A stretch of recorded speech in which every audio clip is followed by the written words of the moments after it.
Hey everybody, thanks for coming to my channel again. This is episode 3 of the Unity Playground, and in this video we're going to start the creation of a graphing calculator. So to start, we want to add a backdrop. So here's a plane that's positioned at 0, 0, and I want to change it to 270 rotation so that it's facing us. And I also want to move it back a little bit. And let's scale it up a little bit. 4, 4, 4.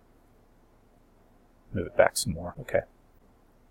Now, let's, just for entertainment's sake, give it some material. I've got a bunch of materials sitting here, so I'm going to copy this one on it. But it doesn't matter what material you use. Just make it look interesting. Next, what I want to do is, for a graphing calculator, it's going to calculate all the points on the y-axis based on the position on the x-axis. For example, y equals sine of x is a common equation, and that's going to be the first one that we graph. So to do that, I'm going to want to plot out each of the values on the x-axis from one side of the screen to the other. And for this graphing calculator, we're going to make it cycle from one side of the screen to the other and back. So for starters, let's make an object that moves from this side over to this side and back. And that's all it does. And at that point, we can use that x value to calculate the sine position, the y value position of our object. So let's create a cube. There it is. And let's reset its position. That's right in our face. If I look at it from the side, it's pretty far away from that.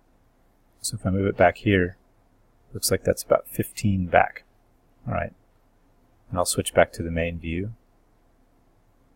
And I'm going to move it over to here, just over to the edge of the screen. And it doesn't really matter exactly what the values are here. But if they're not similar, then some of the constraints that we put in later won't work. So see if you can make them very similar. Let's start with that, -10. And let's make that the XScanner.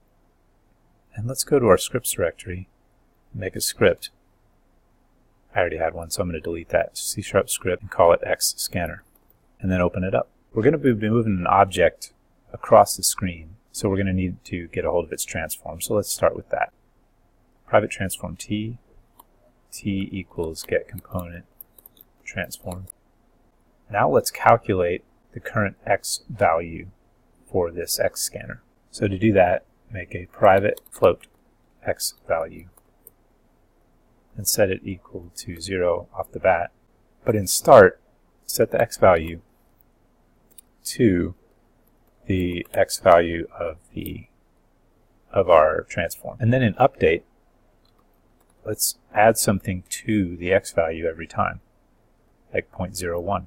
And then let's set the position of the transform to be the position of that X value. So to do that, vector3 new pos equals t.position, then new pos.x equals X value, and then t.position equals new pos. Now if we attach this component to the XScanner object in our scene and hit go, let's see what happens. Alright, can you see it's moving slowly across the screen? That's good. That's what I wanted for now. But let's make it a little bit more adjustable. So public float step equals 0.01f. And change this to step. Hit go again.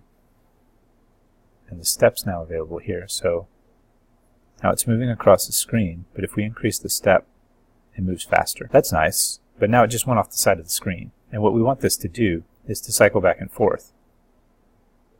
So that's pretty easy because we want to add the step every time, but sometimes when it gets to the right-hand side of the screen, we want to add a negative step. So to do that, make a private int equals to 1, and call it direction, and then say step times direction. As you can see, as is, that doesn't do anything. It just multiplies it by 1. But if down at the bottom here we say if x value is greater than the right side of the screen, then direction times equals -1. Or if the x value is less than the left side boundary, then we want to do the same thing. And the definition of right side boundary and left side boundary are publics. So public int left side boundary. Let's go look. Right now it's at -10. So that's a good left side boundary, and I'm guessing +10 should be a good right side boundary. Yeah, -10. Let's see if that works. It's very slow, so I'm going to speed it up to 0.1, 0.3. There we go. Yeah, good. Bounces back and forth. For this video, we just created an XScanner which will allow us to plug that value into our function, whatever function we want for our graphing calculator. So that's a good step one. That's the first step that I wanted to take today. In the next video, we'll make that look a little bit better, and then after that we'll start plotting out a simple sine function. Thanks for watching this video, and I'll see you in the next one.